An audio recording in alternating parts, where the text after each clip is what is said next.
بسم اللہ الرحمن الرحیم۔ السلام علیکم ورحمۃ اللہ وبرکاتہ۔ آپ دیکھ رہے ہیں یوٹیوب چینل حسن خورشید آوان اور میں خورشید امن ہوں۔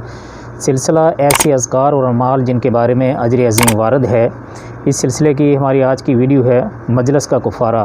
نبی صلی اللہ علیہ وآلہ وسلم کا ارشاد مبارک ہے کہ جو شخص کسی ایسی مجلس میں بیٹھ کر ادھر ادھر کی باتیں کرتا رہا لیکن اٹھنے سے قبل اس نے یہ الفاظ پڑھ لیے: سبحانک اللہم و بحمدک اشہد ان لا الہ الا انت استغفرک و اتوب الیک۔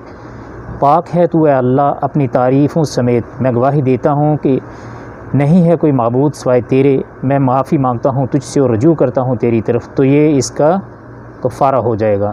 یعنی ادھر ادھر باتیں، جو الٹی سیدھی باتیں وہ کرتا رہا، ان گناہوں کا یہ الفاظ کہنا کفارہ ہو جائے گا، یہ گناہ جو ہیں اس سے دھل جائیں گے۔ آپ دیکھ رہے تھے یوٹیوب چینل حسن خورشید آوان۔ ویڈیو اچھی لگے تو لائک، شیئر اور کمنٹ ضرور کیجیے گا، اور اگر آپ نے چینل سبسکرائب نہیں کیا تو چینل کو سبسکرائب کر لیجیے تاکہ ہر اچھی بات بر وقت آپ تک پہنچتی رہے۔ آپ سب کے قیمتی وقت کا بہت بہت شکریہ۔ السلام علیکم ورحمۃ اللہ وبرکاتہ۔